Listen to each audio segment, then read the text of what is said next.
Good morning बच्चों। आज हम क्लास 6 की विज्ञान की वर्कशीट नंबर 20 को पढ़ेंगे, जो कि डेट 9/12/20 के लिए है। बच्चों, आज की वर्कशीट से हमारा नया लेसन 12 विद्युत तथा परिपथ इलेक्ट्रिसिटी एंड सर्किट शुरू हो चुका है। तो सभी बच्चे मेरे साथ अपनी वर्कशीट को खोलेंगे और अब हम इसको पढ़ना शुरू करेंगे।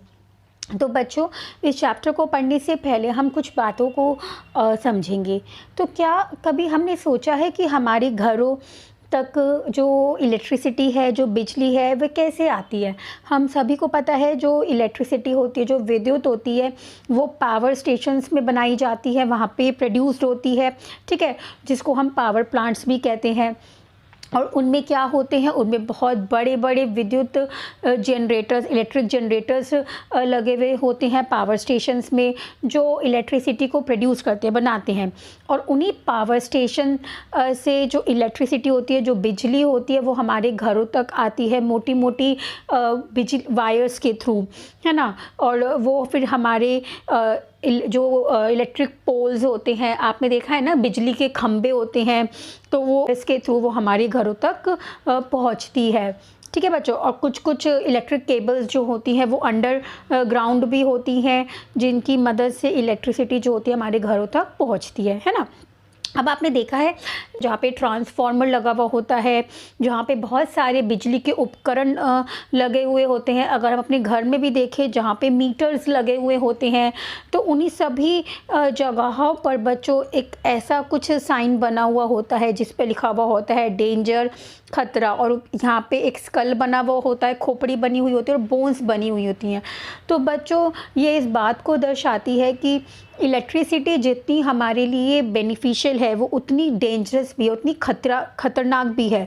और ख़तरनाक क्यों है? क्योंकि उनमें से, उन वायर्स में से बहुत ज़्यादा एक करंट निकलता है। अगर इलेक्ट्रिक शॉक लग सकता है, कई बार इतना सीवियर इलेक्ट्रिक शॉक होता है कि उसे हाथ जल सकता है, डेथ तक हो सकती है, मतलब किसी की मृत्यु भी हो सकती है, तो आग भी लग सकती है। तो इसलिए बच्चों, जितने भी ट्रांसफॉर्मर्स होते हैं, या जहाँ पे मेन स्विचेस होते हैं, या जहाँ पे हमारे मीटर्स लगे हुए होते हैं, पावर स्टेशंस जहाँ पे होते हैं, वहाँ पे ये डेंजर का साइन बना हुआ होता है कि वहाँ से हमें दूर रहना है, क्योंकि वहाँ पे खतरा है। और ख़तरा किस चीज़ का है? बिजली का। और बिजली को अगर हम टच कर लें तो क्या होगा? मर सकते हैं, इलेक्ट्रिक शॉक लग सकता है, हाथ जल सकते हैं। तो बच्चों, मैं दिखाती हूँ क्या हो सकता है। ये इंसान के हाथ है और ये कैसे जले हैं। तो बच्चों, ये तेज़ इलेक्ट्रिक शॉक लगने की वजह से जल गए हैं। ये देख रहे हैं आप बच्चों, ये यहाँ पे ये बहुत ज़्यादा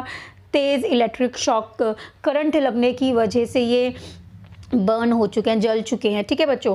तो ये बहुत ज़रूरी है कि बिजली के उपकरण जितने हमारे लिए फ़ायदेमंद हैं, उतने हमारे लिए ख़तरनाक भी हैं।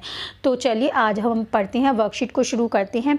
वर्कशीट में सबसे पहले बताया हुआ है चेतावनी, तो प्रिकॉशंस। तो हमें क्या क्या करनी चाहिए? सबसे पहला पॉइंट पढ़ते हैं, कभी भी विद्युत स्विच या यंत्र गीले शरीर से नहीं छूना चाहिए। अब वो क्या कह रहे हैं कि जो भी हमारे घर में इलेक्ट्रिक स्विच होते हैं या कोई भी इलेक्ट्रिकल अप्लायंसेस होते हैं, तो हमें उन्हें कभी भी गीले हाथों से छूना नहीं चाहिए। क्यों नहीं छूना चाहिए? क्योंकि गीले हाथ जो होते हैं वो विद्युत के सुचालक होते हैं। मतलब क्या होते हैं? कंडक्टर्स होते हैं। क्या मतलब? उसका मतलब ये वह अपने अंदर से करंट को जाने देते हैं। तो इसीलिए जब हम गीले हाथों से अगर कोई विद्युत का स्विच, इलेक्ट्रिक स्विच या इलेक्ट्रिकल अप्लायंसेस को छूते हैं तो करंट लग जाता है। तो इसीलिए ये बहुत ज़रूरी है इस बात को समझना और हमेशा याद रखना कि कभी भी गीले हाथों से ना तो हमें कभी स्विच ऑन करना है, ना स्विच ऑफ करना है, और ना ही कोई भी इलेक्ट्रिकल अप्लायंसेस को छूना है, ठीक है बच्चों। दूसरा पॉइंट क्या बताया हुआ है? कभी भी विद्युत तार नंगे हाथों से नहीं छूना चाहिए। अब यहाँ पे नंगे हाथों का मतलब क्या? बच्चे कहेंगे हमारे तो हाथ हमेशा ही नंगे हैं। तो बच्चों, इसका मतलब ये होता है कि आपने देखा है जब हमारे घरों में इलेक्ट्रीशियंस आते हैं, या जब हमारी कोई चीज़ ख़राब हो जाती है मतलब इलेक्ट्रिकल अप्लायंसेस के, तो जब वो मैकेनिक आते हैं ठीक करने के लिए, या जो इलेक्ट्रीशियंस आते हैं जब कभी बिजली कट हो जाती है, बिजली तो वो ठीक करने के लिए आते हैं, तो आपने देखा है वो हमेशा रबड़ के दस्ताने पहने हुए होते हैं, है ना। तो वो होता है कि नंगे हाथ और हाथों में दस्ताने का मतलब, नंगे हाथ मतलब कभी भी विद्युत के उपकरण जो होते हैं, जो इलेक्ट्रिकल वायर्स होती हैं जिनमें करंट फ्लो करता है, जिनमें विद्युत का प्रवाह होता है, उन्हें कभी भी खाली हाथों से मतलब नंगे हाथों से नहीं छूना चाहिए, क्योंकि उनमें करंट होता है और वो हमारे हाथों में लग सकता है। ह्यूमन बॉडी जो होती है वो भी विद्युत का सुचालक होती है। सुचालक मतलब जिसमें करंट आसानी से आ जाता है, ठीक है। तो रबड़ के दस्ताने पहनने से क्या होता है, रबड़ के दस्ताने पहनने से जो करंट होता है वो शरीर में प्रवेश नहीं करता है। तो इसीलिए कहा जाता है कि नंगे हाथों से, खाली हाथों से कभी भी इलेक्ट्रिकल अप्लायंसेस को छूना नहीं चाहिए। हमेशा प्लास्टिक के ग्लव्स पहन के ही इलेक्ट्रिकल अप्लायंसेस के पास काम करना चाहिए ताकि करंट ना लगे। और क्यों नहीं लगता प्लास्टिक से, क्योंकि प्लास्टिक जो होता है वो विद्युत का सुचालक नहीं होता, वो कुचालक होता है, मतलब वो इंसुलेटर्स होते हैं। बच्चों ये दो चीज़ें होती है, कंडक्टर और इंसुलेटर। कंडक्टर मतलब विद्युत के सुचालक और इंसुलेटर्स मतलब विद्युत के कुचालक। ये हम आगे वर्कशीट्स में पढ़ेंगे। अभी सिर्फ हम इतना जानते हैं कि विद्युत सुचालक मतलब, कंडक्टर मतलब जो अपने अंदर से विद्युत का, बिजली का प्रवाह होने देते हैं, और विद्युत कुचालक मतलब जो अपने अंदर से विद्युत का प्रवाह नहीं होने देते हैं, ठीक है।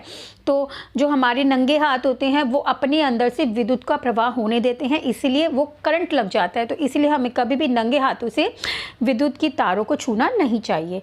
तो अब थर्ड पॉइंट देखते हैं, कभी भी पतंग विद्युत तारों के पास नहीं उड़ाना चाहिए। वैसे तो बच्चों पतंग हमेशा ही खुले मैदान में ही उड़ानी चाहिए, और ना ही घरों की छत पे उड़ानी चाहिए, ना ही विद्युत तारों के पास उड़ानी चाहिए। क्योंकि क्या होता है, विद्युत तारों में जो होता है करंट होता है, और ठीक है, और जो मांझा होता है वो भी क्या होता है, करंट उसे लग सकता है। तो हमें हमेशा ये ध्यान रखना चाहिए कि पतंग हमेशा खुले मैदान में उड़ानी चाहिए, कभी भी विद्युत तारों के पास, इलेक्ट्रिकल वायर्स के पास नहीं उड़ानी चाहिए, ठीक है। और अब चौथा पॉइंट क्या बताया हुआ है, कभी भी विद्युत खंभे या ट्रांसफार्मर को नहीं छूना चाहिए। अब बच्चों यहाँ पे यही बात बताई हुई है, विद्युत के खंभे मतलब जो इलेक्ट्रिकल पोल्स होते हैं, ट्रांसफार्मर्स जो होते हैं, उनको कभी भी छूना नहीं चाहिए, क्योंकि जैसा अभी हमने पढ़ा था वहाँ पे ये डेंजर का साइन बना हुआ होता है। और वो डेंजर का साइन क्यों बना होता है, क्योंकि उनमें जो इलेक्ट्रिकल वायर्स होती है उनमें बहुत ही ज़्यादा करंट होता है, बहुत ही हाई पावर करंट होता है, जो छूने से, जैसे अभी हमने देखा था जिस व्यक्ति के हाथ जले हुए थे वो वैसे ही हाथ जल सकते हैं। और कभी बहुत ही ज़्यादा मात्रा में अगर करंट की पावर होती है तो इंसान की डेथ भी हो सकती है, और यहाँ तक कि आग भी लग सकती है। तो हमें ये चेतावनी हमेशा बच्चों ध्यान रखनी चाहिए, क्या बच्चों। और लास्ट क्या बताया हुआ है, बल्ब को तभी बदलिए जब स्विच बंद हो और बल्ब ठंडा हो। अब वो ये क्या कह रहे हैं, जब बच्चों बल्ब जलता है ना तो वो गर्म हो जाता है, बहुत ही ज़्यादा गर्म हो जाता है। तो हमेशा बल्ब बदलते समय ये बात को ध्यान रखना चाहिए कि बल्ब या तब बदले जब स्विच बिल्कुल बंद हो, और दूसरा जब बल्ब बिल्कुल ठंडा हो, और बाद वो चीज़ ठंडी हो जाएगी। और बच्चों बल्ब आपको कभी नहीं बदलना चाहिए, ये हमेशा घर के बड़े व्यक्ति को बदलना चाहिए। तो आपको बल्ब बदलने की कोई ज़रूरत नहीं है।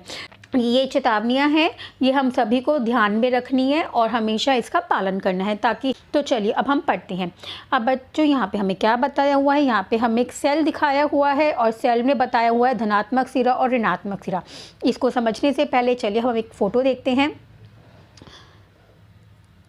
हाँ जी बच्चों, मैं आशा करती हूँ सभी बच्चों ने ये सेल देखा होगा और इसको बहुत बार बदला भी होगा। और ये अगर हम याद करें तो ऐसा सेल हम ज़्यादातर कहाँ पे यूज़ करते हैं, तो हाँ बच्चों हम ये यूज़ करते हैं अपनी टॉर्च के अंदर और अलार्म क्लॉक्स के अंदर, और जितने भी हमारे रिमोट्स होते हैं, टीवी रिमोट हो गया है ना, और कहाँ पे टॉयज़ के अंदर यूज़ करते हैं, है ना बच्चों। ये सेल हमने हमेशा वहाँ पर देखे हैं, ठीक है। जितने भी रेडियोज़ होते हैं, जो ट्रांजिस्टर रेडियोज़ होते हैं उसमें इस्तेमाल करते हैं, है ना।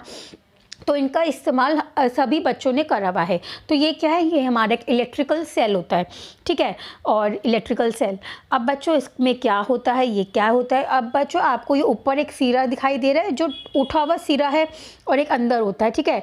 तो बच्चों जो ये उठा हुआ सिरा होता है, जो ये टोपी सी बनी होती है, इसको हम हमेशा कहते हैं धनात्मक सिरा, मतलब धनात्मक, पॉजिटिव टर्मिनल। और इसको कहते हैं धातु की टोपी। देखा, ये टोपी सी बनी हुई होती है सेल के ऊपर, तो इसको हम धातु की टोपी, मेटल कैप कहते हैं। और ये हमेशा एक सेल का, एक इलेक्ट्रिकल सेल का पॉजिटिव टर्मिनल होता है, पॉजिटिव धनात्मक भाग होता है। और जो बच्चा दूसरा जो सेल का भाग होता है जो अंदर की तरफ चपटा होता है उसको हम कहते हैं मेटल डिस्क, और ये हमारा इसको कहते हैं धातु की डिस्क। और ये बच्चों हमारा ऋणात्मक भाग होता है सेल का, मतलब नेगेटिव टर्मिनल होता है। तो आई होप बच्चों आपको ये सेल की बातें पता चल गई होंगी कि एक ये इलेक्ट्रिकल सेल है, इसको हम ड्राई सेल भी कहते हैं। ड्राई सेल क्यों है? क्योंकि बच्चों इसके अंदर कभी भी लिक्विड केमिकल्स नहीं होते हैं, इसमें हमेशा ड्राई केमिकल्स होते हैं, है ना। और ये ड्राई केमिकल होते हैं और ये क्या करते हैं वो भी हम आगे पढ़ेंगे। तो पहले हम देख रहे हैं ये एक इलेक्ट्रिकल सेल है जिसको हम ड्राई सेल भी कहते हैं। ड्राई सेल इसलिए कहते हैं क्योंकि इसमें लिक्विड केमिकल्स नहीं होते, इसमें ड्राई केमिकल्स होते हैं। और इसके अंदर क्या होते हैं, दो सिरे होते हैं, एक होता है धनात्मक सिरा, एक होता है ऋणात्मक सिरा। धनात्मक सिरा मतलब पॉजिटिव टर्मिनल, और वो सिरा होता है जो धातु की टोपी की तरफ वाले हिस्से को या मेटल कैप वाले हिस्से को हम धनात्मक सिरा कहते हैं, जहाँ पे धातु की टोपी होती है। और जहाँ से चपटा भाग होता है सेल का जिसे हम धातु की डिस्क या मेटल डिस्क कहते हैं, ये ऋणात्मक भाग होता है सेल का। ठीक है बच्चों, इतना समझ में आया? तो चलिए अब हम पढ़ते हैं वर्कशीट में क्या बताया हुआ है। अब वर्कशीट में भी हमें यही बताया हुआ है कि सेल के दो सिरे होते हैं, एक होता है ऊपर वाला भाग धनात्मक सिरा और नीचे वाला भाग होता है ऋणात्मक सिरा। नीचे वाला भाग मतलब जो चपटा भाग होता है सेल के अंदर मेटल डिस्क। ठीक है, अब क्या बताया हुआ है आगे देखते हैं। विद्युत सेल की हमें परिभाषा बताई हुई है और उसका कार्य बताया हुआ है। विद्युत सेल यंत्र जो रासायनिक ऊर्जा को विद्युत ऊर्जा से में बदलता है। अब क्या होता है, अब बच्चों जो ये सेल है इलेक्ट्रिकल सेल है, ये क्या होता है, ये हमने पढ़ा ड्राई सेल होता है, इसमें लिक्विड केमिकल नहीं होता, इसमें ड्राई केमिकल होता है। और वो क्या करता है, केमिकल किसको कहते हैं, रसायनों को कहते हैं। तो बच्चों ये सेल क्या करता है, ये जो रासायनिक ऊर्जा जो होती है, इसमें जो रासायनिक ऊर्जा होती है उसको विद्युत ऊर्जा इलेक्ट्रिकल एनर्जी में बदल देता है। और बच्चों ये ड्राई सेल हमें पता होता है ये हमारी एक तरह की पोर्टेबल इलेक्ट्रिसिटी होती है, इसको हम कहीं पर भी ले जा सकते हैं। और ये बच्चों ज़्यादा मात्रा में इलेक्ट्रिसिटी प्रोड्यूस नहीं करता, ये कम मात्रा में इलेक्ट्रिसिटी प्रोड्यूस करता है, तभी हम इनको छोटी छोटी चीज़ों में इस्तेमाल करते हैं, जैसे टॉर्चेज़ हो गई, रिस्ट वॉचेज़ हो गई, क्लॉक्स हो गई, रिमोट्स हो गए। और ये क्या होते हैं, ये रिचार्जेबल भी नहीं होते हैं। कुछ बैटरीज या कुछ सेल्स जो होते हैं वो रिचार्ज होने लग गए हैं, लेकिन ये क्या होते हैं, जब इसमें जो केमिकल होता है, जो रासायनिक ऊर्जा होती है, जब वो बिल्कुल यूज़ हो जाती है तो सेल क्या होता है, ख़राब हो जाता है, डेड हो जाता है। हम कहते हैं ये सेल काम नहीं कर रहा। और सेल काम क्यों नहीं कर रहा, क्योंकि उसमें जितना भी रासायनिक ऊर्जा थी वो सारी यूज़ हो गई है। और किस में हो गई है यूज़, उसने विद्युत ऊर्जा बना दी है और वो यूज़ हो चुकी है। ठीक है, इतना समझ में आया बच्चों अच्छे से कि क्या है ये। तो ये होता है विद्युत सेल। विद्युत सेल में क्या होता है, रासायनिक ऊर्जा जो होती है, जो केमिकल एनर्जी होती है, वो इलेक्ट्रिकल एनर्जी में कन्वर्ट हो जाती है, बदल जाती है। ठीक है बच्चों, तो आई होप ये आपको अच्छे से समझ में आ गया होगा। आगे क्या बताया हुआ है, सभी विद्युत सेलों में दो सिरे होते हैं, जिनमें एक धनात्मक सिरा होता है तथा दूसरा ऋणात्मक सिरा होता है। अब वो यही बात कह रहे हैं कि हर एक सेल के दो सिरे होते हैं, जो धातु की टोपी, जहाँ पे ऊपर एक वो जो भी हमने देखा था टोपी जैसा होता है, धातु की टोपी जिसको हम मेटल कैप कहते हैं, वो धनात्मक सिरा होता है। और सेल का वो भाग जो अंदर चपटा सा होता है, जिसको हम धातु की डिस्क कहते हैं, मेटल डिस्क कहते हैं, वो नेगेटिव टर्मिनल होता है, मतलब ऋणात्मक सिरा होता है। और हर सेल के हमेशा दो ही सिरे होते हैं। आई होप बच्चों ये आपको अच्छे से समझ में आ गया होगा। अब आगे देखते हैं वर्कशीट में आगे क्या बताया हुआ है। वर्कशीट में आगे हमें बताया हुआ है बैटरी, दो या दो से अधिक विद्युत सेल। अब यहाँ पे वो क्या बताना चाह रहे हैं, तो चलिए पहले हम देखते हैं फिर आगे पढ़ते हैं। अब बच्चों सभी बच्चों को ये दिख रहा है। अब बच्चों ये क्या है, ये होती है बैटरी। अभी तक हमने पढ़ा ये खाली क्या था, ये एक सेल था जिसका एक धातु की टोपी, एक पॉजिटिव भाग था और एक नेगेटिव भाग था। अब यहाँ पे हमने दूसरा सेल भी जोड़ दिया। हमने क्या किया, हमने पॉजिटिव भाग और नेगेटिव भाग को ऐसे जोड़ दिया। तो जब जहाँ पे दो सेल आपस में जुड़ गए तो बच्चों ये क्या बन गए, बैटरी बन गए। ये एक क्या था, ये एक सिंगल सेल था। ये क्या था, एक सिंगल सेल था, एक सिंगल विद्युत सेल था।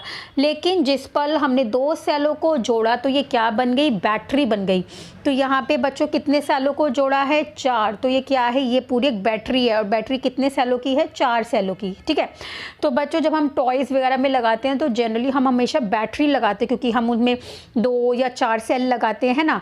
और जो हम दीवार की जो क्लॉक्स होती हैं उनमें हमेशा एक सेल लगाते हैं, उनमें हम बैटरी तो नहीं लगाते, बहुत ही कम होता है जब हम उसमें दो सेल लगाते हैं। तो आई होप बच्चों आपको समझ में आ गया होगा बैटरी क्या होती है। बैटरी वो होती है जिसमें दो या दो से अधिक सेलों को जोड़ा जाता है, तब वो क्या बन जाती है, वो बैटरी बन जाती है। अब बच्चों यहाँ पे आपने एक चीज़ गौर करी होगी कि यहाँ पे पहले धातु की टोपी है, फिर क्या है, धातु की डिस्क है। मतलब पहले ये पॉजिटिव भाग है, फिर नेगेटिव भाग है, फिर हमने सेल को पॉजिटिव भाग से जोड़ा, फिर नेगेटिव भाग से जोड़ा, है ना। तो बच्चों ये बात अच्छे से याद रखना है कि जो प्रवाह होता है, जो विद्युत का प्रवाह होता है, वो धनात्मक सिरे से ऋणात्मक सिरे की ओर होता है। मतलब पॉजिटिव टर्मिनल से जाता है और वो नेगेटिव टर्मिनल तक जाता है। मतलब धनात्मक सिरे से होता हुआ विद्युत का प्रवाह ऋणात्मक सिरे की तरफ जाता है।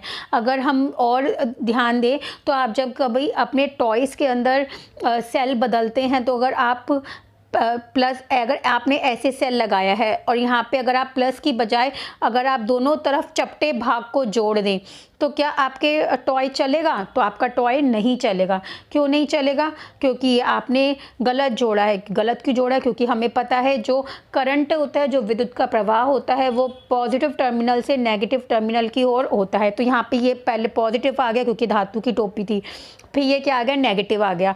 अब नेगेटिव के बाद ये दोबारा से क्या आ गया, नेगेटिव आ गया। नेगेटिव टर्मिनल आ गया।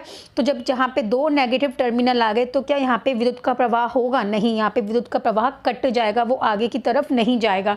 तो बच्चों ये बात हमेशा ध्यान रखना, विद्युत का प्रवाह हमेशा पॉजिटिव टर्मिनल से नेगेटिव टर्मिनल की ओर ही होता है। इतना समझ में आया? तो बच्चों इसीलिए अब जब दो सेलों को जोड़ा जाता है तो ये बात को ध्यान में रखा जाता है। और हमने अभी पढ़ा बैटरी क्या होती है। बैटरी दो सेलों के जो दो या दो से अधिक सेलों के जोड़ को हम क्या कहते हैं, बैटरी कहते हैं। ठीक है बच्चों, तो आई होप ये आपको अच्छे से समझ में आ गया होगा बैटरी क्या होती है। ठीक है, और ये हमें यहाँ पे बैटरी भी दिखा रखी है। ठीक है, तो आई होप ये आपको अच्छे से समझ में आ गया होगा। अब बच्चों तीसरा क्या बताया हुआ है, अब हमें यहाँ पे तीसरा बल्ब के बारे में बताया हुआ है। ये बहुत इंपॉर्टेंट और इंटरेस्टिंग भाग है, बल्ब। अब बच्चों बल्ब में आप देखोगे कि यहाँ पे एक बीच में कुछ रेड वायर्स दिखाई हुई हैं, एक ब्लू वायर दिखाई हुई है, ग्रीन वायर दिखाई हुई है ना, और यहाँ पे बल्ब का तंतु लिखा हुआ है। तो चलिए पहले हम इसको समझते हैं, फिर आगे हम वर्कशीट को देखेंगे। ठीक है, बल्ब। अब सभी बच्चों को ये चित्र दिखाई दे रहा है बल्ब का। अब बच्चों ये क्या है, हमारा एक बल्ब का चित्र है। ठीक है, अब बल्ब में क्या होता है, हम सबने देखा है कि ये बाहरी भाग जो होता है बल्ब का वो शीशे का होता है, ये सबको पता है, वो ग्लास बल्ब होता है। ठीक है, अब यहाँ पे बच्चों क्या होता है, बल्ब के अंदर हमेशा दो वायर्स होती है। जो ये दो वायर्स दिखाई रही है ना, ये दो वायर्स होती है, थिक वायर्स, मोटी वायर्स होती हैं, जिनको हम मोटी वायर्स कहते हैं। इनके बीच में बहुत थिन वायर होती है, और वो थिन वायर ऐसे ऐसे कॉइल होती है, मतलब ऐसे ऐसे स्प्रिंग की तरह कॉइल होती है, जिसको हम फिलामेंट कहते हैं, तंतु कहते हैं बल्ब का। और ये कौन सी तार से बना होता है, टंगस्टन से बना होता है, टंगस्टन।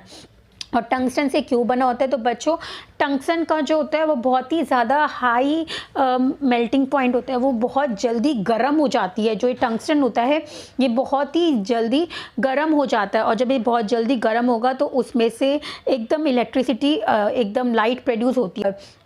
बल्ब के बच्चों दो सिरे होते हैं, हमने पढ़ा है हर इलेक्ट्रिकल अप्लाइंसेस के दो सिरे होते हैं, एक होता है पॉजिटिव टर्मिनल, एक होता है नेगेटिव टर्मिनल।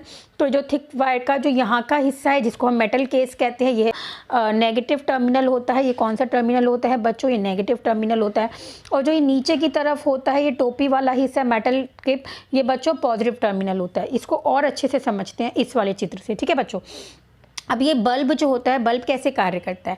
बल्ब का हम सबको पता है कि बल्ब में जैसे दो सिरे होते हैं, बल्ब में भी एक होता है पॉजिटिव टर्मिनल और एक होता है नेगेटिव टर्मिनल। तो बच्चों ये जो दो थिक वायर्स होती हैं, ये दो थिक वायर, एक वायर साइड की तरफ चली जाती है और एक वायर नीचे की तरफ आ जाती है। ठीक है, जो बच्चों नीचे की तरफ आ रही है वो होती है हमारा पॉजिटिव टर्मिनल, वो कौन सा होता है, धनात्मक सिरा। और जो साइड की तरफ जा रही है वो होता है हमारा ऋणात्मक सिरा। ठीक है, और ये दो मोटी थिक वायर से बच्चों बीच का फिलामेंट जुड़ा हुआ होता है, जिसको हम जो टंगस्टन से बना होता है, और वो ही बल्ब का मेन होता है, जिससे बल्ब जलता है, बल्ब ग्लो करता है।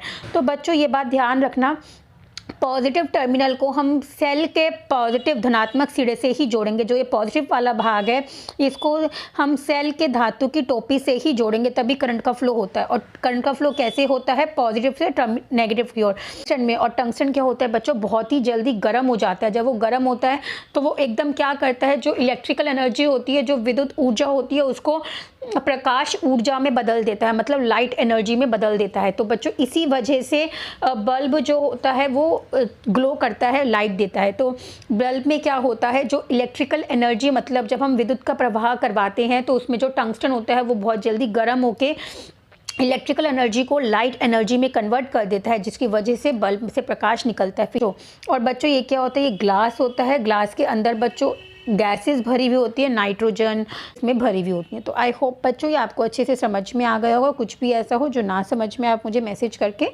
पूछ सकते हैं। तो चलिए हम वर्कशीट में पढ़ते हैं। वर्कशीट में क्या लिखा हुआ है, वर्कशीट में हमें बताया हुआ है बल्ब क्या होता है। बल्ब का ये बीच का भाग जो होता है, कॉइल होता है, इसको हम बल्ब का तंतु कहते हैं, तंतु कहते हैं, ठीक है।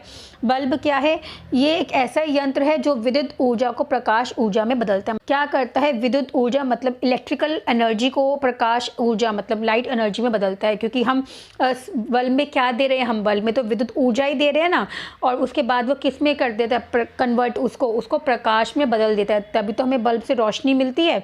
और दूसरा क्या है, बल्ब का तंतु, बल्ब के अंदर एक घुमावदार पतला टंगस्टन का तार होता है जो दोनों किनारों से मोटी तारों से जुड़ा होता है।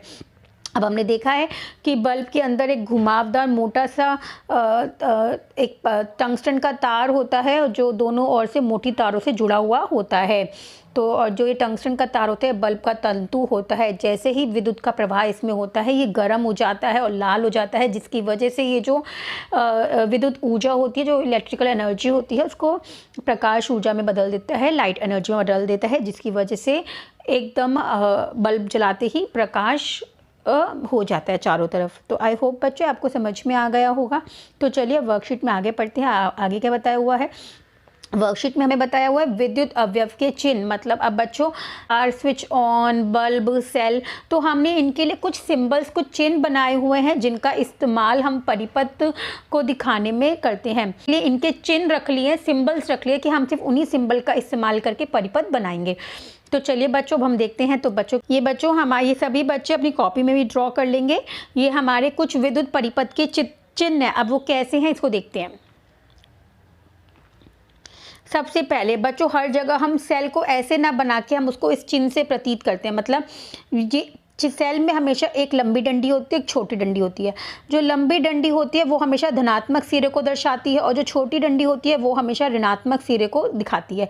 तो ये बच्चों आपका सेल का चिन्ह होता है। जहाँ कभी भी ये चिन्ह होगा तो आप समझ जाइएगा कि वहाँ पे किसका उपयोग किया हुआ है, वहाँ पे सेल का उपयोग किया हुआ है, ठीक है।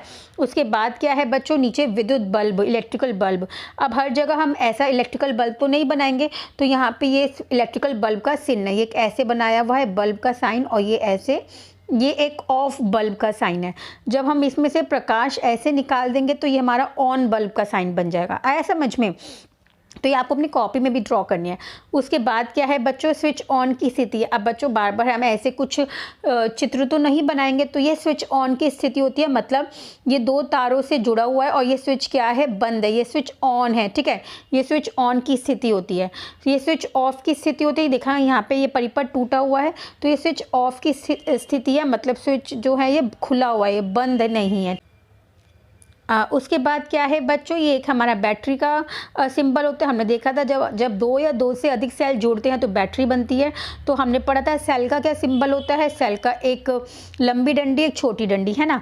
और बच्चों बैटरी क्या होती है, अब लंबी डंडी के साथ फिर से क्या जुड़ रहा है, एक पॉजिटिव टर्मिनल जुड़ रहा है, फिर क्या जुड़ रहा है, एक negative terminal, positive negative, positive negative. तो ये हमारी क्या हो गई बैटरी, एक धनात्मक सिरा, फिर एक ऋणात्मक सिरा, फिर एक धनात्मक सिरा, फिर एक ऋणात्मक सिरा, धनात्मक ऋणात्मक। तो बच्चों सेल जब दो या दो से अधिक सेल जोड़ते हैं तो बैटरी बनती है। तो ये आपका किसका चिन्ह है, बैटरी का चिन्ह। और सबसे नीचे किसका चिन्ह है, तार का चिन्ह है।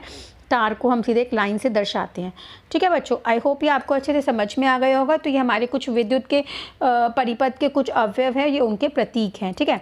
तो आई होप बच्चों ये आपको सारे प्रतीक अच्छे से समझ में आ गए होंगे। इन प्रतीकों को लेके मैं आपको एक परिपथ बना के दिखाती हूँ, पर हम आगे की वर्कशीट्स में उन परिपथ को और अच्छे से जानेंगे।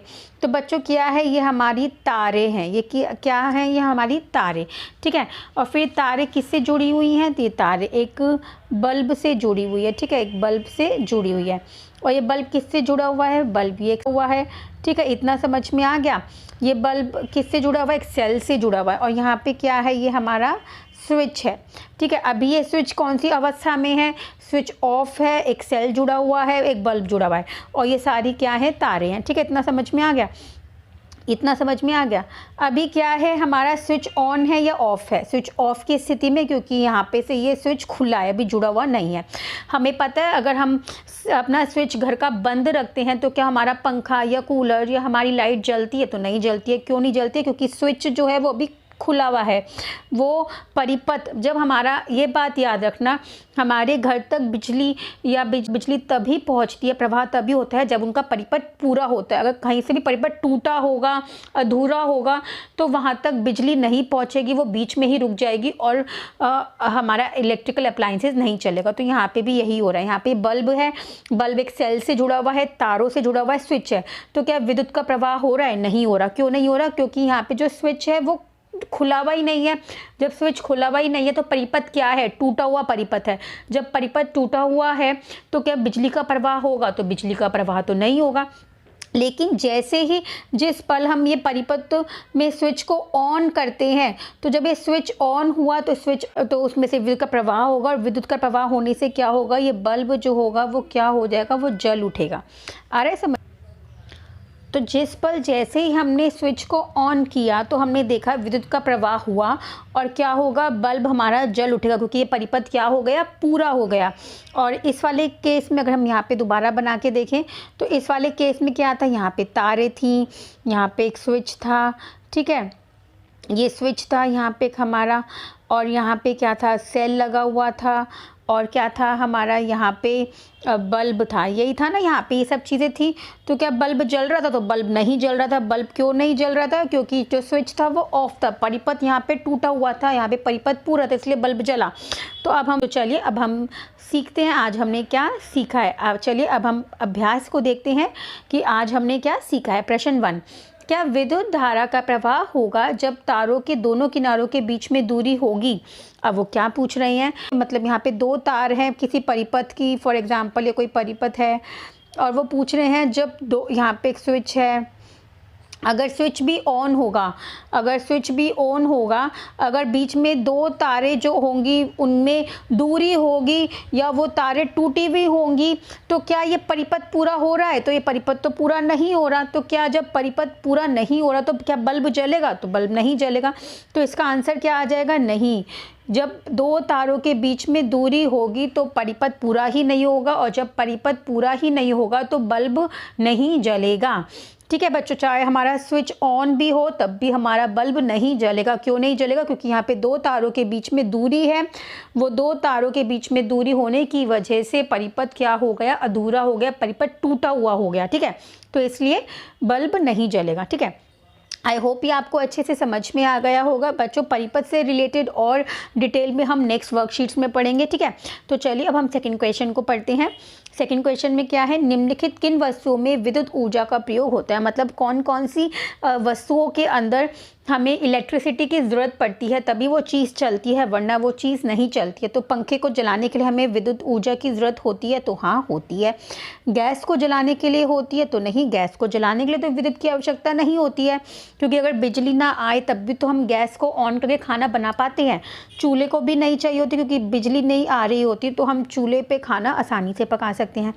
अब फ़ोन को चाहिए होती है, तो हाँ फ़ोन को चाहिए होती है विद्युत ऊर्जा। वॉशिंग मशीन को भी चाहिए होती है, टेलीविज़न को भी चाहिए होती है। क्या किताब को विद्युत ऊर्जा, इलेक्ट्रिसिटी की आवश्यकता होती है? तो नहीं, ऐसा नहीं होता। कंप्यूटर को भी चाहिए होती है, टॉर्च को भी चाहिए होती है, और फ्रिज को भी चाहिए होती है। तो बच्चों इन सभी वस्तुओं को इलेक्ट्रिसिटी की आवश्यकता होती है, तभी वो चीज़ें चलती हैं, वरना वो चीज़ें नहीं चलती हैं। ठीक है, अब नेक्स्ट क्वेश्चन क्या है? सेल के दो सिरों के नाम लिखिए। तो बच्चों आपको क्या करना है? आपको जो यहाँ पे ये चित्र दिखाया हुआ है, आपको इसको अपनी कॉपी में आपको अपनी कॉपी में ड्रॉ करना है और इसके दोनों सिरों के नाम लिखने हैं। तो ये आपका थर्ड का आंसर है। सेल बनाना है, सेल के दो सिरे होते हैं, धनात्मक सिरा और ऋणात्मक सिरा। धनात्मक सिरा को हम पॉजिटिव से दर्शाते हैं और ऋणात्मक सिरा को मतलब नेगेटिव से दर्शाते हैं। तो ये दर्शाते हैं। तो आई होप बच्चों आपको आज की वर्कशीट अच्छे से समझ में आ गई होगी। कुछ भी ऐसा हो जो ना समझ में आया हो आप मुझे मैसेज करके पूछ सकते हैं। बाय बाय बच्चों, टेक केयर।